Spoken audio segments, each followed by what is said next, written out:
Good morning, good morning, good morning, good morning, good people. Yeah, you know what it is. Hard worker, scrappy, unfiltered, and sometimes unhinged football content. Hard to explain, but you know it when you see it. Doing it daily, our way. I don't know what you're talking about right now. Redraft and Dynasty Fantasy Football, we got you covered. You know their defense is ranked like 31st in the NFL. NFL draft prospects and rookies. Now you know you in the right place for that. Absolutely. All right, then stop saying it. Then we're done. And prop bets with my man Jay Rich. Count that money, man. Now wipe the crust out of your eyes, get you a cup of coffee. It's time to wake your ass up with Ray G. You honestly are making absolutely no sense and you sound silly as hell. Good morning, good morning, good morning, good morning, good morning, good morning, good morning, my good people. It is Monday, February the 20th, 2023, and y'all decided to wake y'all asses up with Ray G. For that, appreciate you being in the building. Shout out Fizzle Dollars with the intro song, and I see the chat is already popping on this fine Monday. Craig is in the building. Panda Blam, Dynasty Barry, Cold World TDE. Brenton's in the building. Who else we got in here, man? Fizzle, Marcel, what's up, Fizzle? Ryan, Jay Peters, main event.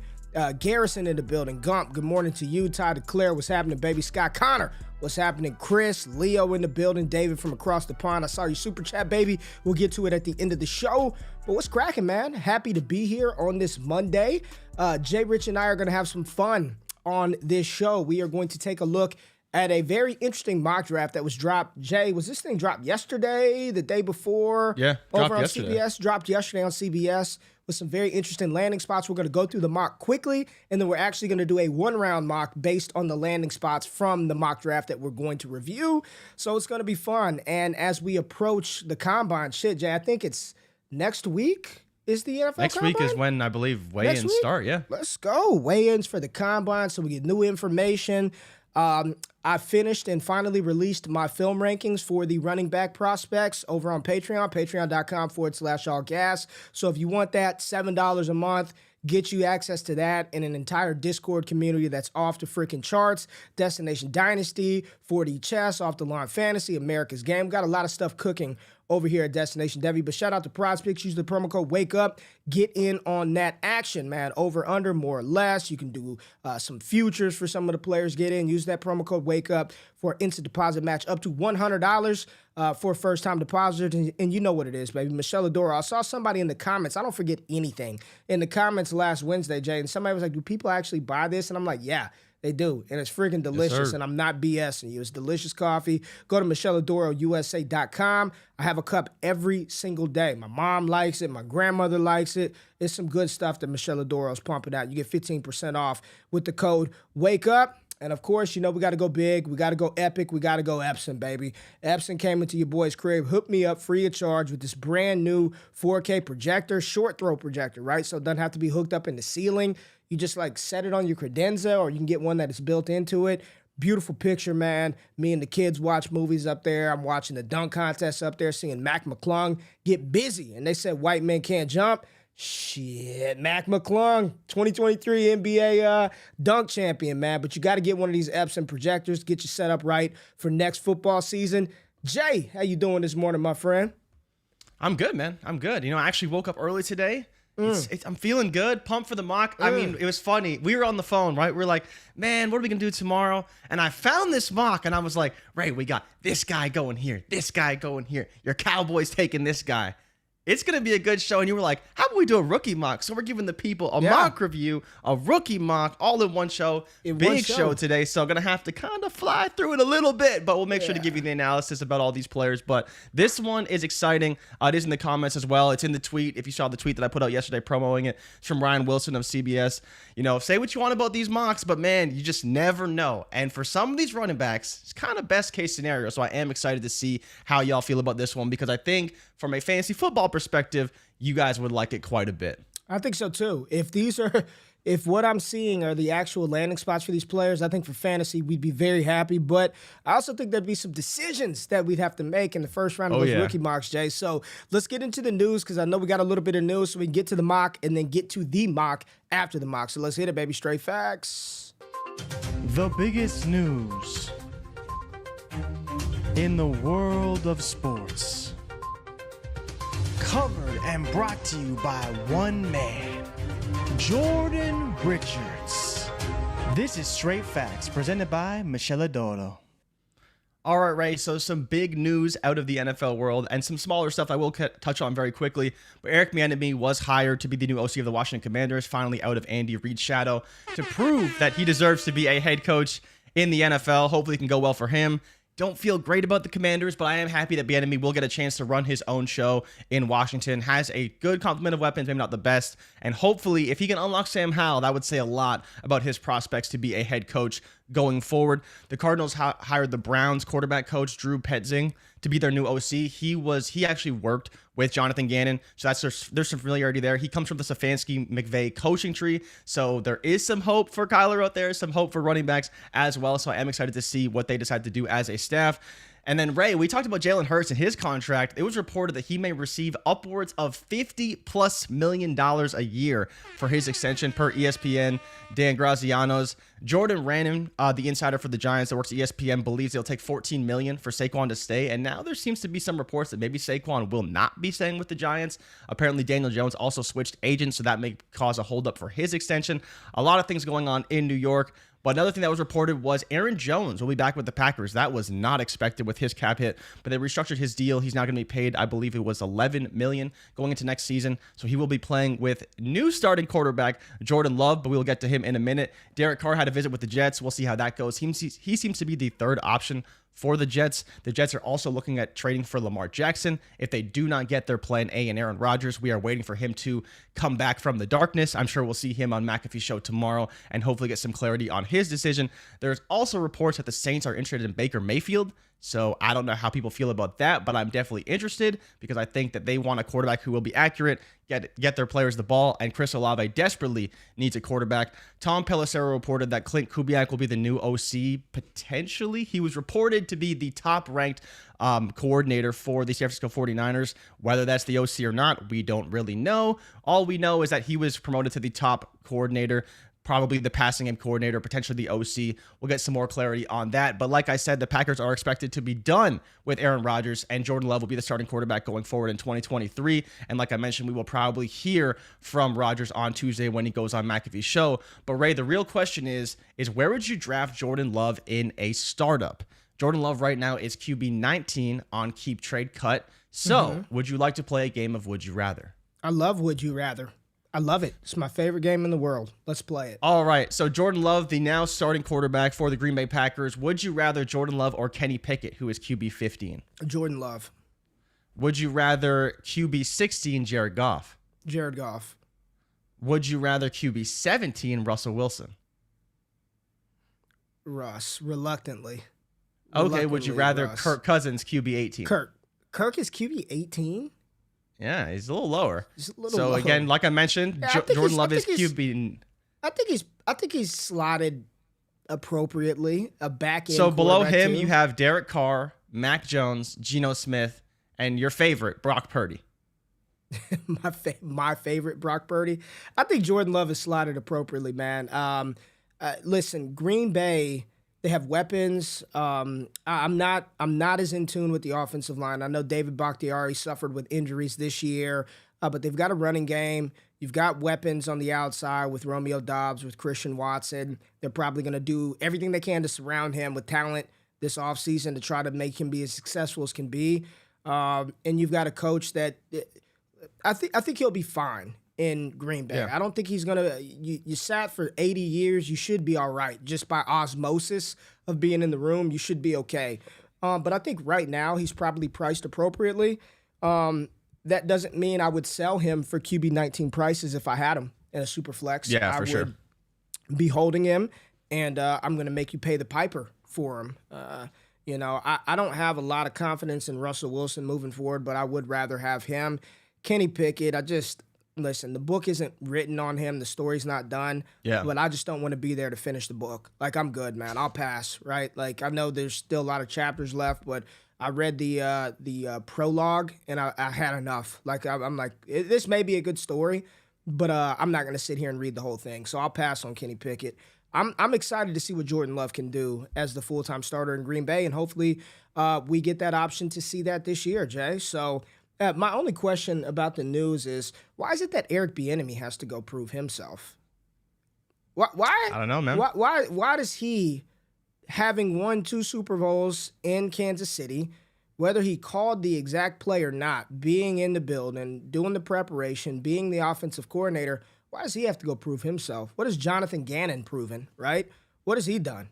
And he got a head coaching job. Cliff Kingsbury, Shane Steichen, 1 season as the OC in Philadelphia, and he gets a head coach job, a nice head coaching job in Indianapolis. It's interesting how that shit works. Nepotism is a real thing in the league, man. They say it's not for long.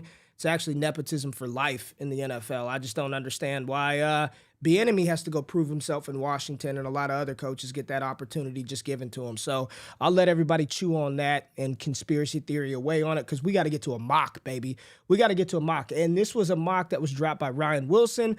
Link to the entire mock is in the description. We're just running through this for fantasy purposes, and then we are going to do a mock. And thankfully, we got 2 rounds in this mock, in this CBS mock, Jay. So we got a lot of good stuff, to talk about. So let's go ahead and pull that bad boy up. Where we at, old GQ? Let's pull it up. There we go. And let's just talk through it. Let's talk through the landing spots in the Capitol. And just keep a mental note, Jay, because we're going head-to-head at the end of this mock, and we're going to do a 1-round SilverFlex rookie mock. So go ahead and kick us off, Jay. What we got starting off? All right, so we got the Houston Texans at 2 taking Bryce Young. Bryce Love. There we go. Bryce Love, throwback name. Let's just go through all the QBs really quickly. Indy took Stroud at 4.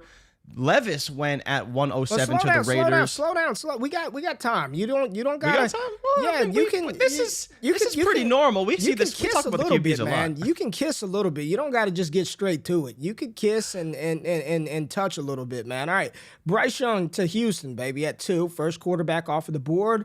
D'Amico Ryans. We see this fit a lot. My question to you is, your gut feel, do you think Bryce, when it's all said and done, is going to go this high in the draft? I think so. I do think so. So the only thing to really point out to the podcast listeners is there's no trade at 1. They have Chicago just staying at 1. There's no trade built into this mock. So yeah, Bryce 102. I think he will be, because I think when they actually see him at the combine and he throws, they'll be like, yeah, he's small. And there's a lot of very, very tapped in analysts, a lot of GMs who have said, if there's one outlier they'd bet on, it would be Bryce Young. You don't hear that very often. Okay. So Bryce went at 2, and I've heard that too. I keep saying if you're going to bet on the outlier, Bryce Young is the outlier, right? CJ Stroud at 4 to Indianapolis. I'm just going to say I like what Indy's doing, and I like what Carolina, what they're doing. So you get Stroud indoors with, listen, I know Michael Pittman Jr. and Alec Pierce, and I believe Paris Campbell is still under contract. I know they are not world beaters, but that's talent. There's some talent on the outside to work with Jelani Woods at tight end, Jonathan Taylor as your running back. There's some talent on that roster offensively. I think it's hard to judge those guys last year with the inept quarterback play of Sam Ehlinger, Matt Ryan, and whoever else, Nick Foles throwing the ball here and there. So I would love to see CJ Stroud and what he could potentially do for those weapons on the outside. Jay, I like that one. This one scares the living daylights out of me. At 7 overall, the Raiders take Will Levis. Josh McDaniels, I don't know, man. This one just scares me. This one it scares the hell out of me, Will Levis. And does the player scare you, Ray? Because Levis he's falling out of favor in the streets. You know what, man? I'm not about to let the streets get me again, man. I think if we're going to be bullish on Anthony Richardson and be bullish on the tools and the traits and the talent, then I'm not going to say that doesn't exist for Will Levis as well, because it does. Now, the market sentiment around him may scare you from actually drafting him, because it's like the fantasy community that doesn't like him, so therefore do you really want him on your roster? But do I have those same concerns for, is the bullish outcome potential there for Levis as it is for Anthony Richardson? Yes. And I don't know how people can, be over the moon excited for A-Rich and then just absolutely dog Will Levis. Dump on the other, Yeah, I don't think that's fair, because I think they're equally similar as far as their tools and traits and talent. A-Rich is a better rusher than Will Levis, no doubt about it. But Will Levis can sling it. He does have a powerful arm. I have not heard anything about him not being a good leader or a locker room guy or a cancer or any of that bullshit. So if you're high on Anthony Richardson, I don't know how. Yeah, Marlon, the steam for A. Rich has been picking up as late, as we've said all time on this show. Every time I took him inside the top 3 in SilverFlex and was mocked and ridiculed, you see it happening. And you know, by the time it's all said and done, the comparisons to Malik Willis are lazy. He's probably going to get the capital, and we're going to have decisions to make because at 1-9, A. Rich comes off of the board in this mock to Carolina. Again, love what Frank Wright's doing. Didn't he just hire Deuce Staley? Got D'Angelo Hall on the I mean, he's like Deion Sanders, man. Just big Coach Prime, just building a monster coaching staff out there in Carolina in a division that's absolutely winnable. I mean, this is let's not lazily just say this is Cam Newton, but he could have that type of impact for a franchise that has found success with this type of quarterback in the past, Jay. So, all right, pick us up. Here we go at 12, Jay. So the Houston Texans at 12 do select wide receiver 1, and that is Jordan Addison. So you do have Bryce Young paired with Jordan Addison. Ray, I mean, I love the fit for Addison. I think that he would be great with Bryce Young. You know, I've kind of at times comped him to a Jerry Jeudy light type of archetype in terms of how he plays and how he wins. I think it would be a great fit, but how do you feel about Addison there? Because there is another wide receiver coming off the board very, very shortly. Yeah, well, talk about your guy. Talk about him. Okay, Ray. I've talked about this on this show. This is my spot, usually. Quinn Johnston, drafted 14 overall to the Pats. Mac Jones gets a weapon, Ray. How do you feel? I mean, do I got to draft him now? Well, the Pats said they don't think there's much difference between Mac Jones and Bailey Zappi. I didn't want to talk about that, but they did say that. Quinn Johnston to the Pats. I mean, massive upgrade from Nelson Aguilar. 0 target competition. Mac Jones can throw the ball deep. He can throw the intermediate. Can they have the time for him? They have the running game. Again, I talked about how I don't mind QJ if he's in a wide open situation like on Houston or on the Giants.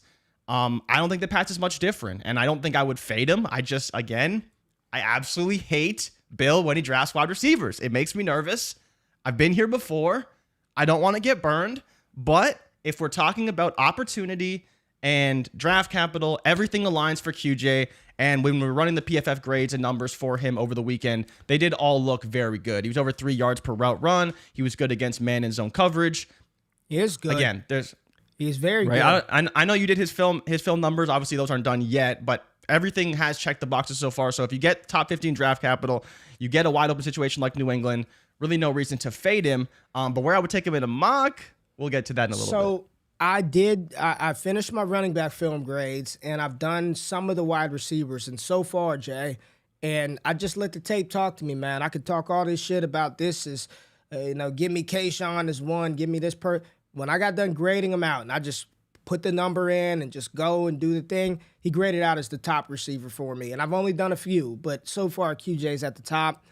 My question is, man, Bill Belichick and wide receivers, like you said, and TCU. This just feels like a disaster waiting to happen, doesn't it? Doesn't it just feel like a freaking It's a natural disaster. It's like it started off as a disaster. tornado and turned into a hurricane when you start putting everything all together. But like you mentioned, he graded out extremely high. Equal grades in man coverage, zone coverage, 3 yards per route run, 19 missed tackles forced, highest of the class per PFF. It looks really good for him. It really does. Get Barry out of here. No, dear God. Well, I mean, Barry. I mean, if it happened, man. would I be surprised? Absolutely not. Absolutely not. But he does have a better skill set than N'Keal Harry did. I don't want to hear this shit. All right, get Barry off the screen. Michael Mayer at 15 to Green Bay. I mean, this is the most chalky. This just continues to be the pick. And I'm going to tell you right now, this would be great for Jordan Love. This would be absolutely fantastic. Stop it, Cody. Cody, y'all are killing me, man. Jesus. Michael Mayer would be fantastic for Jordan Love. I just think that's another security blanket for your young quarterback and probably would volume his way into being very relevant for fantasy. Let's scroll down. Now, would it be good for Michael Mayer, though, on the other side? Yeah, How do you feel about him going there? I think he'd be fed targets. I think it would be good. That's what I mean. I think it would be good. Good. Drew Sanders at 19. I just don't get the Drew Sanders love. It just reminds me of Bobby Carpenter. Here we go. Luke Musgrave at 24, Jay. So giving T-Law another weapon. Just, Evan Ingram, you were straight, but we're going to just go get 6'6", 255-pound Luke Musgrave and throw him out there. Let's go. I need to get everybody out of the chat. Now it's QJ, Kevin White. Good God. JSN, numbered at 25 overall to the New York Giants, Jay. So you've got Musgrave to Jacksonville, JSN to the Giants, Jalen Hyatt to the Dallas Cowboys. And I'm just going to tell you right now, I would love it. I think this would be a great fit for Michael Dallas. Gallup. No, I don't think it'd be by Gallup, but Jalen Hyatt would be able to do something in that offense that CeeDee Lamb doesn't do. It would stretch the field. I believe it would open it up underneath for Jake Ferguson, Peyton Hendershot. I would love the fit. I mean, Dallas went out and they kept trying to find a speed guy, right? T.Y. Hilton, you saw him, get targeted off the street. I would like the fit for Dallas. Now, Fantasy's different. With some other players on the board from a team building perspective, I would have rather us go in a different direction. But if JSN's off the board, no Addison, no Quentin Johnston, I'm fine with Jalen Hyatt. I think he's getting way too much hate because people he wasn't a hot name coming into the season. Coming into the season, all the buzz was around Cedric Tillman for Tennessee, and Tennessee wasn't supposed to be very good. And, I just think there's a lot of misplaced. What he's good at, he's better than everybody else in this class at. Just about. Maybe he and Tyler Scott as far as big play threats that can stretch the field and get those big explosive plays. You talk about Quentin Johnston's PFF numbers, Jalen Hyatt's are ridiculous as well. It's just like greenlit across the board. Now, you could talk about scheme and was he asked to do this? Was he asked to do that? Coming into a situation like Dallas, he would not be asked to be the number one. He'd be a really good number two. Dude, the Quentin Johnston shit, I can't look at the chat anymore. Let's keep it pushing because this one, I don't get it, Jay. And I honestly, I don't even know how much I love the fit. We all love the player. He's number one, but Bijan Robinson to Buffalo. Doesn't sound good. What do you think? Doesn't sound good. It doesn't get me going like I thought it would, man. I mean, it doesn't get me going, man. So the thing to point out here, right, and I think it is a big factor, is he would probably catch passes. Probably. I'm not going to say he will, because Singletary did catch a lot of passes this year. So you will get some pass catching usage, but I still believe that the goal line vulture is going to be real. Like, I don't think Josh Allen just stops running the ball in the red zone. So that is a bit of a factor. How much do they run? I think they have to run more this year. If you draft Bijan Robinson, you have to commit to the run game to some extent. We saw the fall of the Bills was really their inability to run the ball when it really counted. No, the fall of the Bills was their inability to play defense. Well, that was the fall of the Bills. Bills have a few different issues, and I think the bigger point here is that we've seen the Chiefs fall into this trap. We've heard of the Bengals potentially going after a running back, and it doesn't make sense. No matter how good of a team you are, taking a running back in the first round when you have Josh Allen on a $50 million contract, it does not make sense. And I think even for fantasy, it's probably not the best case scenario. I think it's a good scenario, good player, great team, but I don't know if it's a slam dunk in terms of he's going to be a stud, because I think they're still going to lean on Josh Allen, and that's going to be a problem for us. I think he'd be fine, but I don't think it's as great as what it like. Oh, you add a great player to this offense, it's just gonna. His offense. You want a great player on a bad offense that can make them good, right? So he can get all the work. That's not going to happen in Buffalo. This is still Josh Allen's team. He's still going to run the ball. He's still going to be the goal line. I don't know, man. It's just a fit that I just don't love at all. And if I'm sure, like true Bills fans, if you remove the name and fantasy bias, there are probably 10 other directions that they should probably go in, other than taking a running back here. But if you're saying this is my best player on the board and he's fallen to 27. Then I can understand it, man. Yeah, I'm with Cody. He ain't going to Buffalo. People have been doing this each of the last 3 seasons. I don't think so either, Cody. I don't like the fit either. All right, let's continue to scroll down, and that is the end of round 1 for fantasy relevant players. So let's hit up round 2 and see what we got, Jay, in round 2. And here we go, right off the bat, top of the second round. Jahmyr Gibbs, 34 overall to the Arizona Cardinals. We also have inside of this early cluster right here that we can see, we've got Hendon Hooker 40 overall to the Saints, and then you see Zay Flowers 41 overall to the Titans. So talk to me about Jahmyr Gibbs, his fit with Arizona, and then Hendon Hooker to the Saints and Zay Flowers to the Titans. So right off the bat, I'm coming around to Gibbs in Arizona. I don't know if I loved it initially when I saw it, but, looking more into the new OC for Arizona, if you're telling me we're going to get a, Sean McVay style of offense run or potentially an Eagles style of offense, you talk about, zone read with Kyler Murray and with Jahmyr Gibbs, good luck stopping that, right? Yeah. You run a stretch zone with those guys, it's not going to happen. We love Miles Sanders. We love Kenneth Gainwell when they run those stretch zones. Jahmyr Gibbs is probably the best running back in this class. It's not even close at running those plays. So I think that standpoint would be great. And then as well, it's intriguing because we haven't really seen running backs mock to the Cardinals. But I think, if you look at this offense, D-Hop gone, you find another guy to potentially go in there. They bring another receiver. They obviously have Hollywood Brown.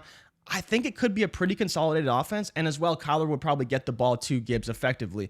Talking about Hooker and on the Saints, Ray, I honestly love it. I think this would be a very smart move by the Saints, a team that, everyone's like, oh, how are they going to get under the cap? How are they going to get under the cap? They're going to figure out a way to get under the cap. But if they did want to tank this year, fix their cap situation, come back next season with Hendon Hooker as quarterback, that would be a very smart move for them, in my opinion. You already have Chris Olave. You can build through the offensive line. You can actually take a wide receiver, try and develop him throughout this season.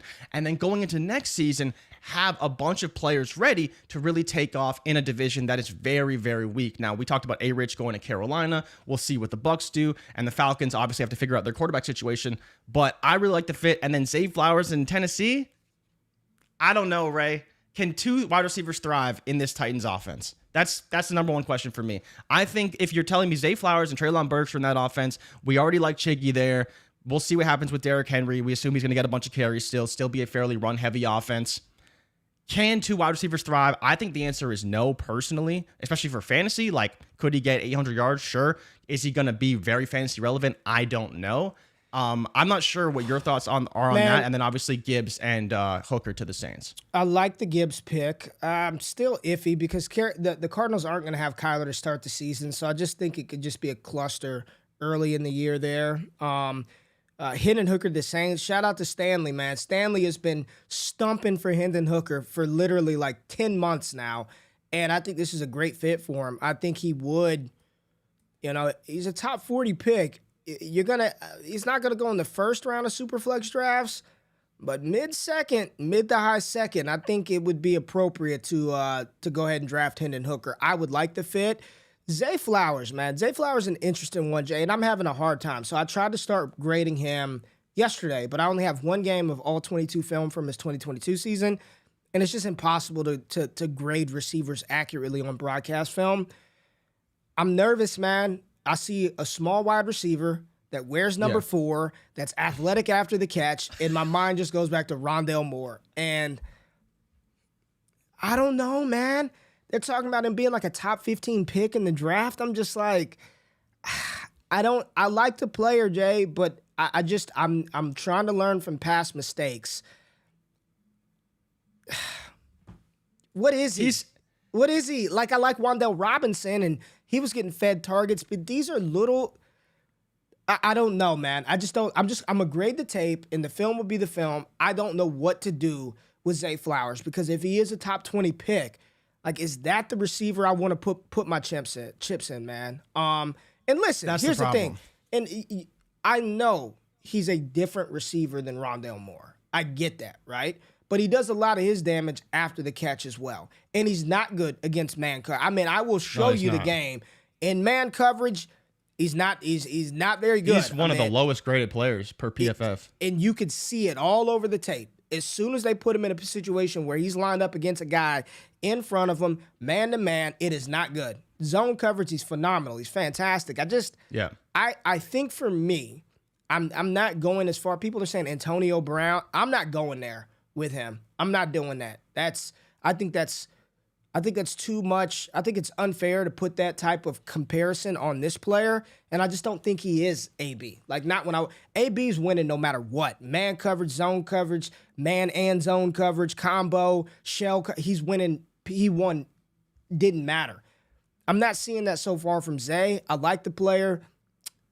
I would let somebody else probably, if I have to spend a top 10 pick, if he's like the 110, I'd probably let He's somebody looking else. like a back end first, right? I'd probably let Right now. somebody else take that. I'd probably rather have Jalen Hyatt, honestly. I would, Yeah. man. And it does not mean I dislike Zay Flowers. As far as this fit for this mock, I mean, I'm not going to say Tanny can't do it because he hadn't had two damn wide receivers to throw the ball to yet. So maybe with more talent, it opens up the offense a little bit more because they just didn't have bodies last year that were worthy enough to command targets. So let's scroll down this mock a little bit more, Jay. We got Dalton Kincaid to the Jets at 43 overall. Darnell Washington. I mean, the Packers just go two tight ends. They take Michael Mayer, and then Why they take not? Darnell Washington. So there you go. I mean, why? I don't know. And I do want to say something underrated in this mock is you see the Texans went Darnell Wright, O-tackle from Tennessee. The Raiders went DeJuan Jones, the massive tackle out of Ohio State. And I believe somebody else, there was another offensive lineman pick for a young quarterback. So you're seeing these young teams who invested in quarterback load up on tackle later on. Now, here we go. The first big shocker. Jay, we got Roschon Johnson as a top 50 pick, 48 overall to the Lions. Roschon Johnson, running back out of Texas to the Detroit Lions. We have Tyjae Spears, running back out of Tulane, 51 overall to the Miami Dolphins. You see Josh Downs to the Seahawks and Tyler Scott to the Chicago Bears. So, Jay, let's just talk about Roschon really quickly, man. Roschon to the Lions. Jay? Feels like bad news bears for DeAndre Swift, if you're asking me. I mean, Oh, buddy. primary rusher. Maybe Jamal Williams just takes a long walk somewhere else. You bring in Roschon Johnson. All of a sudden, you got a big back, 6 foot, 215 to handle that workload, get those end zone touches that we want. I mean, he boy. can still catch passes. DeAndre Swift is always hurt. Ray, I think you could make the case that Roschon's probably a top 16 pick, 17 pick on the easy. Lions. Yeah, I mean, this higher than that, man. I think people would lose their freaking mind. because I mean, it's the problem with this selection, honestly, is that you're going to say, well, Jamal Williams scored 15 touchdowns this season, so how are we going to fade Roschon Johnson? And it's like, well, yeah, you're making some good points, honestly.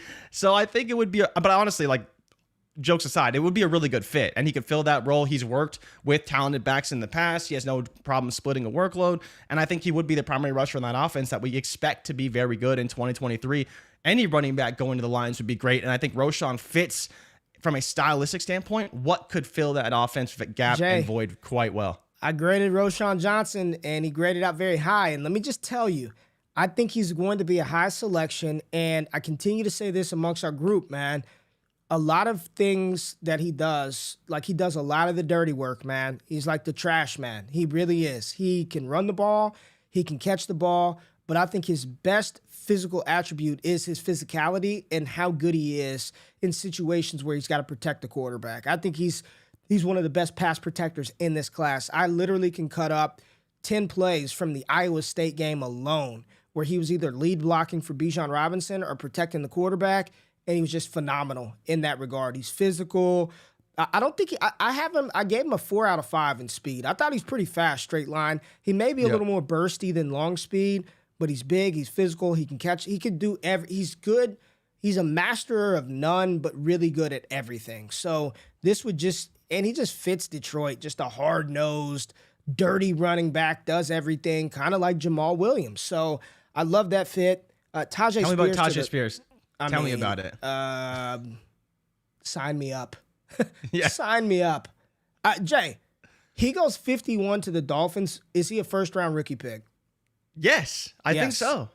I think so. I do too. I think honestly, pretty much every running back drafted in the second round here, you could make the case for them with the first round wide receivers. I wouldn't say take them over the first round wide receivers, but I think you could make the case because we've already talked about second round running backs is basically a first round running back. Or sorry, first round wide receiver, right? In terms of value. Like the second round is a new probably. first round, but you still want to take the Hyatts, you still want to take the JSNs, the QJs, obviously, but you could really make the case. And I think those back end first round picks should be the second round running backs over a Zay Flowers, over a Josh Downs, who basically skipped over playing on the Seahawks, fills in for somewhere, Tyler Lockett, fills that wide receiver 3 role. But yeah, I think you definitely make the case. And for this last running back here, you could definitely make the case for a back end, even potentially mid-round first-round pick. I like Josh Downs to Seattle. I do like Josh Downs. He graded out very high for me in my film grades so far. I may need to go look at that. He graded out pretty high. Little higher than I expected. Tyler Scott, talk about getting buzz. Jay, admittedly, I know nothing about him. So the first time I actually watched him on tape, outside of highlights, right? I went to YouTube and watched some damn highlights, but that'd be the first time I've actually watched some Tyler Scott. But he is getting major buzz right now in the NFL draft world because he can change the math of a defense because of how fast he is. Let's continue to scroll down and let's finish this out. Oh boy. All right. The final pick. Here we go. Oh no. The Super Bowl runner-ups, the Philadelphia Eagles, select Devon Achane out of Texas A&M at pick 62. Okay, Jay. We got decisions to make in this upcoming big mock. ones. Let's just talk about Achane and the fit to Philadelphia. I mean, we just talked about if you had Kyler and Gibbs in a zone read. Now imagine if that was Jalen Hurts and Devon Achane. You have a guy who he ran I think a 10:02 in college in the 100 meters. So he's world class speed. He's an Olympic level fast. Sprinter. Yes, with a good offensive so I think, Jay. Knows how to get his guys in the right situations, knows how to maximize his players. We saw that all season. This would be filthy. Oh boy. Because you've already seen Bijan at 10 to the Philadelphia Eagles, Gibbs at 31. If Philly can chill and build their team and then still get a cat like Achane at the back of the Christian Gonzalez round, in the first round. Yeah, they took Christian Gonzalez, who's a phenomenal cornerback out of Oregon. I don't know who else they selected. And then BJ Ojolari. So an edge rusher from LSU, and then you get Devon Achane here at 62. That would be nasty. Those three guys to complement what they already have would just be disgusting. Be disgusting. But all these running backs, Achane, Spears, Roshan, Gibbs, all of them, great draft capital and just awesome landing spots. Man, that would be phenomenal. All right, Jay. So we got the mock, we got the landing spots. So let's do it. Round one. Let's go. Round one. You're up first. Am I on the clock? Yeah, you're on the clock. Who you taking at one? Who you taking? I'm taking Bijan Robinson still. I think you have to. I think if all things considered, we talked about how, these different quarterbacks, but Bijan from a value standpoint, and especially if he goes to the Bills, we talk about sometimes trading the 101 before the draft ultimately comes, even though we know it's Bijan. If he goes to the Bills, I still think there is a lot of, not a lot of value growth, but some room to grow for Bijan. But Ray, who would you take at 102? I'm assuming you're going QB here. It's tough though. It is tough, Jay. I like the landing spots of all of them. I like Anthony Richardson in Carolina. I don't know about this one, but listen, he's a first-round pick. Jay, I'm going to be honest with you, man. I am going to give Shane Steichen the benefit of the doubt of having success with Jalen Hurts and as it's currently constructed, right? And I know the Colts offensive line took a little bit of a hit this year. I know they did. But you still have Quentin Nelson, and I'm hoping for a bounce-back season from him.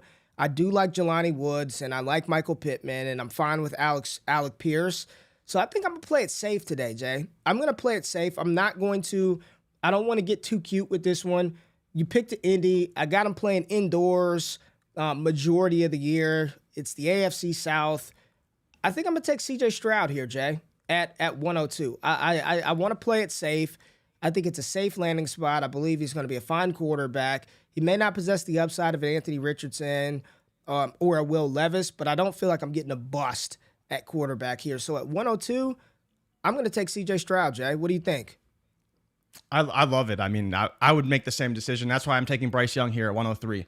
I love A-Rich, and we're going to have a discussion about him in a minute, because we did a draft, and I'm willing to admit that I made a mistake, but we will get into that in a minute. But I think that Bryce Young is the pick here. I've talked about how I'm not a big fan of him in Houston, but at 3, if Stroud is gone, I believe you take Bryce Young. I'm not saying he's going to be, a top end QB1, but I believe that he can be an outlier for his size. And I think, I'm not the only one who believes that. And you should believe in the talent, what he can do. And honestly, Ray, I would love to see him play CJ Stroud twice a year indoors. Yeah. That would be phenomenal. And then on top of that, I do love him getting Jordan Addison. I think that is a big boost for him in this offense, right? He did go 12th overall, so we know that he will be playing with Jordan Addison. I think that's also another big factor for me as well, knowing that he does have a wide receiver 1 there to play with. And I do think what he could do in that, if they bring that San Francisco scheme and they put Bryce Young in that scheme, that would be very intriguing to me as well. Right. But I think that Stroud is the right pick at 1. Now, I think this is where it gets interesting. This is going to be the interesting point, the sort of pivot point in rookie drafts, because if Anthony Richardson does get that top 10 capital and the Carolina Panthers, it's almost as who was Frank Wright's quarterback? I'm just curious. Is he the one that drafted Carson Wentz? Was Frank Wright the Carson Wentz coach? No. Did he?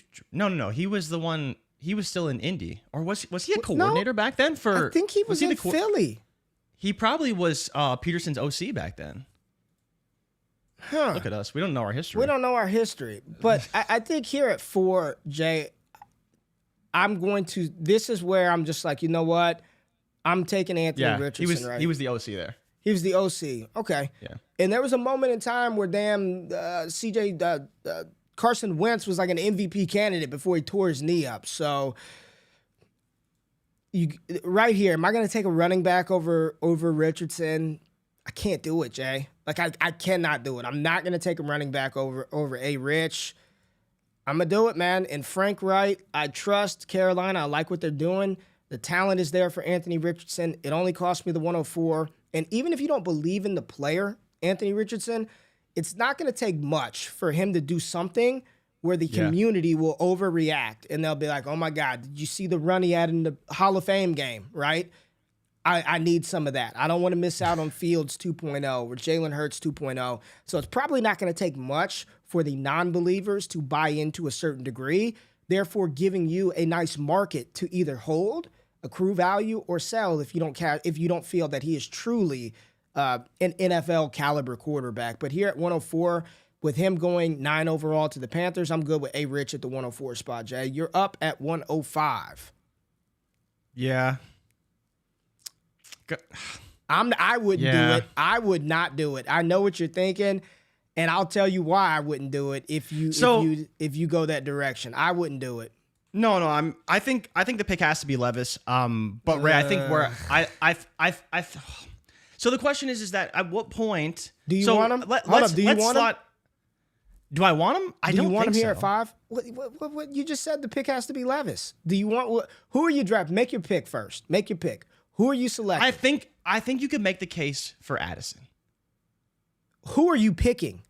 I'm gonna pick Levis. I'm gonna pick Levis at 105. But I don't love it, Ray. I don't love it. Oh shit! I smoked my mic. But so here's the problem for me though: is if Levis goes 7, and there's a lot of stink around Levis, and that's what worries me. Like everything you're saying about A. Rich, it's the exact opposite. It's the opposite. It's the opposite. So if Will Levis does great, people aren't going to care because they don't like him. They won't. Right? And that's the problem. And like we talked about this, so people who aren't aware, we did a startup quick story. I basically went full productive struggle, right? And I drafted Levis over Richardson because he was going to get the draft capital. And this was like a month ago now? It was like early January startup. And now that discussion is completely flipped and everybody hates Levis. And so it's like, but I think at this point, it's safe to say that you should take Richardson over Levis. And I don't think that's a hot take. I think it's solidified. No, I think that's, I don't think that's a hot take. Because I think the capital is going to be very close, if not Richardson gets ahead of him somehow. So I think the pick is Levis.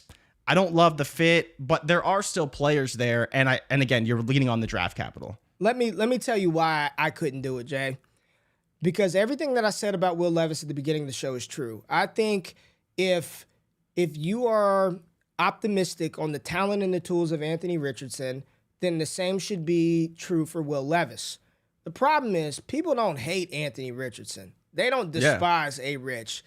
The community consensus feeling around Will Levis is so bad that even I think he can go number 1 overall. And what people will say people to be like, well, that was a mistake. I'm still not touching him. And if you draft a player like that, you're almost kind of stuck with him. Like, you're almost literally just kind of stuck with him. No matter what he does, like, he probably would have to go through 2 seasons of absolutely smashing for people to be like, I'm in on him, right? Like, He'd have to be Justin Herbert. I think like, not to say that he can be Justin Herbert, but that was kind of the sentiment around Justin Herbert was, oh, I don't know. His final year was really bad. I'm not really in. Yeah, but people, even with Herbert, they didn't dislike him. They may have thought that he wasn't tenacious enough to lead an offense. He's too quiet, right? Yeah. But they didn't.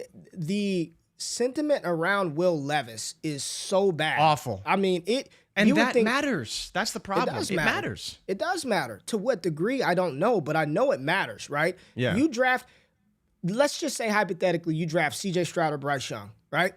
Right after the draft, you put those guys on the block, and people are interested. Like, people are like, man, what? I'll give you 24 picks. What do you want? I want that C.J. Stroud. You draft Will Levis and throw him on the block, I guarantee no one's going to click the I'm interested button. They're just going to, you were the sucker that had to spend your 105 on Levis, and I'm going to take the next. Have fun with Zach Wilson. Have fun with Zach. I just feel it coming, man, and you could see it. So it doesn't matter that the dynasty community is right or wrong. That's the market in which we play. That's yes, the dynasty community is wrong a ton. The fantasy community is wrong a ton, but that's the market in which we're currently in. And if you buy a stock like that, you're going to just be holding it. It's probably not very liquid.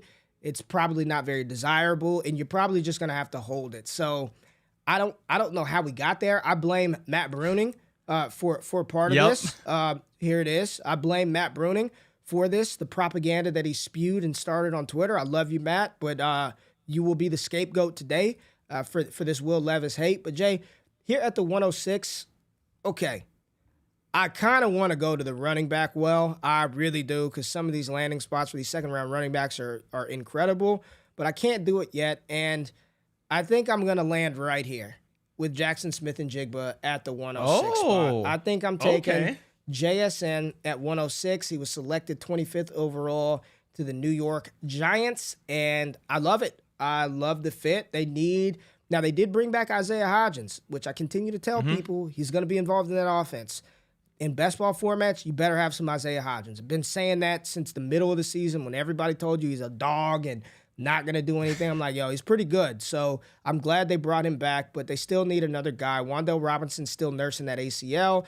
JSN to the Giants signed me up at 106. Where you at 107, Jay? I'm taking Jordan Addison. I believe there's a tier break here for me after this pick. And I think this is funny because we talk about how the NFL teams are going to kind of fade running back a bit because there's so many available. And I think this is a similar circumstance. It's, again, I do have multiple picks and I can take a guy further down the line. But just looking at the skill set, the fit, top 12 pick, again, those top 15 picks in drafts so far have been very, very good for fantasy. Should be the wide receiver one in Houston playing with Bryce Young. I do like that pick quite a bit. Now, I'm assuming basically the rest of the picks are going to be running backs, but we will see where we go from here. Okay, so just for refresher, we've got Quentin Johnston still left on the board, pick 14 to the Patriots. We have Jalen Hyatt at 26 overall to the Dallas Cowboys. And then there's a bunch of running backs. Spears to the Dolphins at 51. Roschon to the Lions at 48. Gibbs to the Cardinals at 34. A-Chain to the Eagles at 62. I mean, it's just running back galore in the second round. But right here, Jay, if Dallas is going to spend this type of capital on a wide receiver with a quarterback that I believe is much better than McCorkle Jones, I know it's going to seem people aren't going to like it, but I would prefer, if I've got to make a selection based, they're both for first-round picks, and I'm looking at the situations of these players, I think I'd like Jalen Hyatt in Dallas. So I'm going to take Jalen Hyatt here at the 108 spot. Jay, what did you think about that pick? It's tough. It's tough. I don't hate it. So my only you fear don't love for it you, either, though. You don't love it. So, though. But again, it comes down to opportunity, right? And can he be the wide receiver 2, maybe wide receiver 3, kind of early on over the long term, and then ultimately, if they do bring back a tight end, who will probably be heavily featured in that offense as well. We know that Pollard will get his work probably gone by the time that Hyatt ultimately does break out. I think it may be a bit of a light year one, right? Even though he's a first round pick, could be a bit of a light year one for him. To your point, he will stretch the field vertically, make some big plays, and that's, I think, where your value could come from, not so much from a week-to-week production standpoint. So I just want to say this, right? The reason why I'm not as just antsy to draft a running back here opposed to some of these receivers is I know without a shadow of a doubt that I'm going to get a body in round 2 that's going to get carries at run. It's just so deep, dog. Like, I just know. There's no doubt in my mind I'll be able to get, whether it's Tank Bigsby, Kendre Miller, Chase Brown, Izzy Abanikanda. I know in the second round I'm going to get a quality running back. But I like the landing spot of Dallas. I like the landing spot of Dallas, so I'm taking Jalen Hyatt at 108. I'm going to be taking Jahmyr Gibbs here. If he's going top of the second round of the Cardinals, I do like the fit on the Cardinals. And especially if they do decide to move on from James Conner a little bit early, then he's going to get even more carries, right? He can catch pass out of the backfield. I think depending on how they scheme that offense up, he could be a great fit there. If they want to run the Eagles scheme, it'd be great. And I think if they want to run more of a Rams-Vikings kind of scheme, it would also be a great fit. I think he checks all those boxes. Won't be probably a heavy workload kind of guy, but can definitely catch passes and be effective in all facets of the game. So I do really like Gibbs there, going 34 overall to the Cardinals. Yeah, and you could have made the case that Gibbs went as high as 6, way higher, right? Yeah. Could have made, hell, some people may have taken him at 5 over Will Levis. Like, realistically, they may have. Yeah, I just don't think this is a slam dunk spot for Gibbs, but it's very close. It's very close. That's why I think you can take him wherever. I know he went at the top of the second. I still see 4 second-round running backs, and I'm just like, they're all going to get opportunities. So I'm not going to continue to let this player slide. Graded out so far as 1 for me in the film score. Quentin Johnston, I don't love the landing spot to the New England Patriots at all. Don't love it, but they spent the top 15 pick on a wide receiver, and we know that they need wide receivers. They don't have anybody. They're devoid of playmakers, and whether it's Bailey Zappi or Mac Jones, what they can do is get the ball out accurately. What New England did not have last year was somebody that could separate at all at any level of the field, right? And if they couldn't catch the damn ball, a la Nelson Aguilar. So, and Kendrick Bourne is just habitually in the doghouse for whatever reason in New England. I'd love to see him get some more opportunity. They don't really have a dynamic tight end that can command targets. So Quentin Johnston here to New England with Bill O'Brien as the new offensive coordinator. I'm just going to bet on the fact that they're going to scheme up plays for the number 14 overall pick in the NFL draft. Yeah, no, I'm with you. I think, at some point you got to just say, yeah, I'm betting on the talent. If he goes that high, you have to consider it. Again, I was just betting on the talent of Gibbs over QJ, but definitely with you there. The question is, though, Ray, do I want the upside or do I want the volume? And these are my two dilemmas right now. I don't know who you're talking about. So I think in reality, you should take Tajay Spears here. Tajay Spears to the Dolphins, to me, is the better selection. You can make the case for Roschon, but I don't think he's going to get a majority of the carries, a majority of the touches. I think he'll be somewhere in a split. I also believe Devon Achane is going to be in a split because the Eagles always run a split backfield, and they'll probably run 3 backs. But if Achane can be the lead guy, he could be great. I really want to take Achane here because I think the touchdown upside is immense. And obviously the offense is phenomenal. But I think the play here probably is a Spears because he's probably going to be the primary ball carrier in a great Dolphins offense that will run the ball effectively, and with a better running back, hopefully run the ball even better. So I think I would probably take Tajay Spears here with this, what's this, 111? Wow. Yeah, 111. Yeah, 111. Yeah. Feels like a steal taking Tajay Spears here. I can't even find him. Here he is, Tajay Spears. And he went 51 overall to the Miami Dolphins. I was hoping you'd go in a different direction because I 1,000% would have taken Tajay Spears there. You tell me Mike McDaniels drafts him in the second round with Jeff Wilson and Raheem Mostert. Get the hell out of here, man. Spears is better than both of those guys right now. So it would be fun. It would be, I don't know who's playing quarterback. It'd be a great offense for Miami, but you got Spears in the backfield. You got Tyreek Hill and Jalen Waddle on the outside. That's a very nice trio for whomever's back there at quarterback. I like the pick, Jay. I like Tajay Spears, 11 here in this mock. And at the 112, I'm not touching a tight end. I love me some Achane. And Philly is a great spot with good capital. And, they will run the ball and they will use multiple backs. graded out very high for me. I think RB3 in my film grades, or RB4, Devon A. Chain. Whoa. They got to pay for that. RB4. RB4. Actually, tie for RB3. Tie for RB3 in the film grades. And I'm looking at Roshan to the Lions, and I'm just like, I like the fit, but I like this player a little bit more, and I trust Philadelphia, and I don't believe Miles Sanders will be there. So here we go, rounding out the first round of this. I am going to take Devon A. Chain at the 112. I mean, in this type of offense, now, to be fair, the same criticism that you gave Bijan Robinson about the goal line back being sniped by Josh Allen, the same thing exists in Philadelphia, and I think it's even more so prevalent in Philly, because they are going to QB sneak it every time they get inside the 1 or 2 yard line. It's Jalen Hurts sneak. Short yardage, it's Jalen Hurts. But they run the ball a lot more in the red zone. They do run the ball. Right? So Miles Sanders still was 8th in touchdowns, and we know that Hurts had, 13 himself? So Sanders had 11. Gainwell got his. So the volume in the red zone is much higher for the Eagles than it is for the Bills. All right, let's recap this real quick. We've got Bijan Robinson to the Buffalo Bills in the first round. He goes 101. C.J. Stroud to the Colts, 104, goes 102 in this mock. Bryce Young was drafted 2nd overall to the Texans. He goes 103. A. Rich, 9th overall to the Panthers, goes 104. Will Levis, 7th overall to the Raiders, goes 105. JSN, 25th overall to the Giants, goes 106 as the wide receiver 1 off of the board.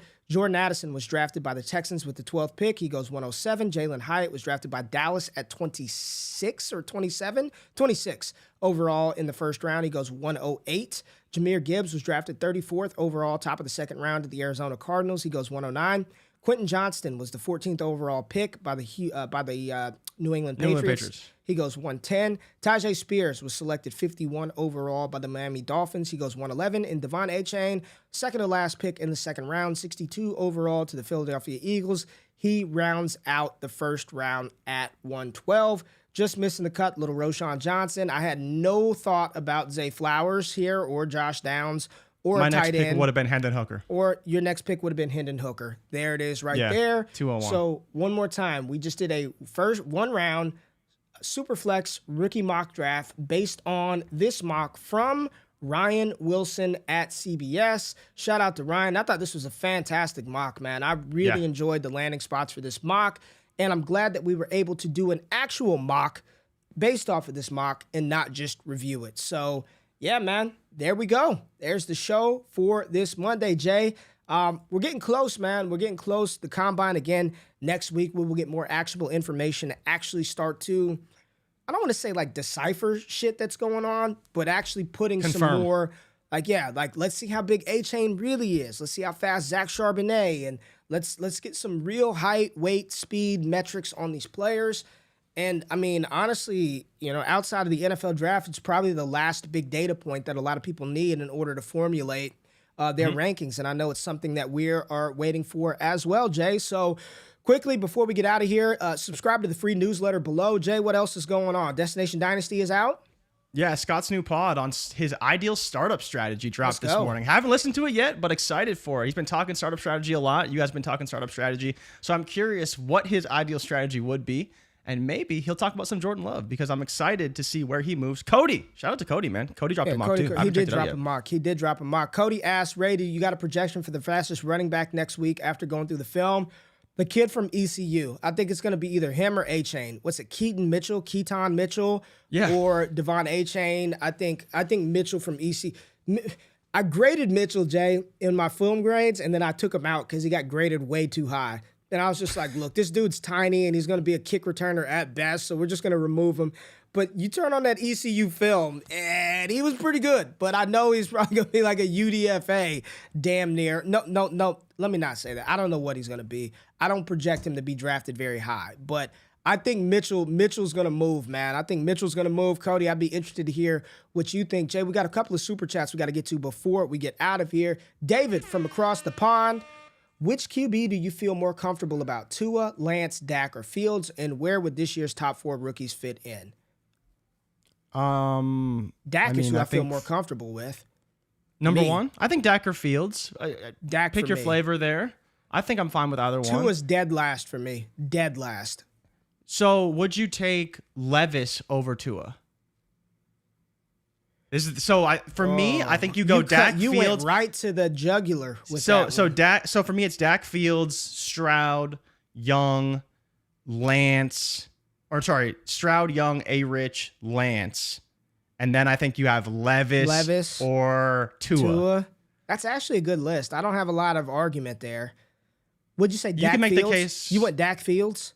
Yeah. Would you take A-Rich or Lance? Because I think that's an interesting conversation because we take know A-Rich. Lance is on the Niners now. I'd probably take A-Rich. I'd probably take A-Rich over Lance right now, straight up. Just give me the unknown black box prospect that I've got 3 years to figure out. I'd probably take A-Rich. It's a good list you put out. So you would go Dak over Fields right now. I'm in between. You know, I'm not a big Dak guy. I'd probably take Fields personally, but I think that's your top two, right? I think it's got to be one of those two, whatever one you'd rather prefer. Then I think I would go Stroud, Bryce, A-Rich, in that order. And then I think you get into Lance probably. Would you take Levis or Tua? Listen, I understand all these other players have had concussions. I don't want to deal with it from Tua. I don't want to deal with it. My risk tolerance level is a little too low for that reason, one. I'm out. Yeah, there we go. All right, here we go. We got another one from Nicholas, man. Shout out to Nicholas. My brother is trying to poach Mahomes from me. Kyler, CD, and what more makes the deal worth it? Definitely not 3 that. firsts. Yeah, I would need. It's got to be a lot because Kyler ain't even playing. It would be uncomfortable. Your brother would have to bend it on over for old GQ because this is not even. This doesn't even get the blood going for me. Kyler's Kyler the wrong CD, piece because he's hurt, so it just doesn't. It's not going to work. I'm good. Not if I'm giving up Mahomes. I would want. Yeah. Fields. You need CD, like a Burrow, Trevor Lawrence, Fields, CD, and multiple firsts. Yeah. Yeah. I need a lot more. He'd have to bend it on over for me. Get it done and put it on the trade show. Getting the Patreon. Here we go. Last one from Mix Kebab. 1 QB. Is this a real question? Oh, 1 QB. Okay. 1 QB, full PPR. Which side are you on? Mahomes plus Pittman or Lance 107, 108. 1 QB, full PPR. I don't know. I think I want the picks. Do you care about Mahomes and 1 QB? A little, I guess. A little bit. I mean, I think QB is still important. Like, I wouldn't draft a QB early, but if you've got a quarterback that's going to throw for 40 fucking touchdowns a season. Would you trade 2 firsts for Mahomes and a 1 QB? I don't think I would. Even if it's a 107, 108. So I think that's why. You could have a legit dead asset with Lance. Like, what if Lance isn't the starter? That's okay. I mean, you could in 1 QB, you could probably stream QBs. I'm only like only in like one QB league, but it doesn't take a lot. It doesn't take a lot. Like, I have Justin Herbert in 1 QB league, and I mean, I'm not looking to trade him, but I probably wouldn't get much for him if I was. I still think it's Mahomes and Pittman, Jay. Okay. I hear you. That 107, because you're 108 looking at you're looking at basically the back of the first we did today. Yeah, right? You're looking at Spears, Quentin Johnston, or Stroud or a Young, because you could get a QB back there if you really wanted them. No, right? Mahomes and Pittman for me. So what if I told you could get A-Rich in the second round though? Because you probably could in a 1 QB league. No, I don't care about that. I know Mahomes is getting me 5,000 yards and 40 touchdowns. See, I don't care if he may be an advantage in single quarterback if you have that and you don't have to worry about streaming and you can just lock in 5,040. Like, I don't even have to worry about that. Then I use Michael Pittman Jr. He's my receiver. He's probably better right now than any of the receivers that you would end up getting at 108, 107. And then I don't know what's going on with Lance. So for me, Mix K, it's definitely Patrick Mahomes for me. So bend it on over, brother, and then I'll trade you Mahomes. All right, Jay. We got to record the trade show, so that is it. We are out of here. We'll be back on Wednesday. Don't know what we're doing, but the trade show will drop tomorrow on the channel. So thank y'all for being here. Hit the thumbs up button, like, and subscribe. We got a new outro. All right, y'all. I'm out of this thing. Happy Monday. Make today great. Make the week great, and I'll see y'all on Wednesday. Peace. Before y'all close off of the video, I just want to say thank you for checking out the content on Destination Devy. Really appreciate every single view that we get. And the only thing that I ask is that you hit the thumbs up button, like the content, subscribe to the channel, and if you can, comment below for the algorithm. Really helps the channel grow. Now, if you want more exclusive access to me and the entire Destination Devi team, patreon.com/allgas gives you that access. Now, if your money's a little funny, we do have free content for you. Make sure you subscribe to the All Gas newsletter. There's a link in the description of this video below, and subscribe to the Destination Devi podcast radio feed, where we got all types of shows hitting airwaves every single week. Now, I'm about to let y'all into my home right now so you can see my setup in my media room. You are watching this on my brand new Epson EpiqVision Ultra LS800 projector.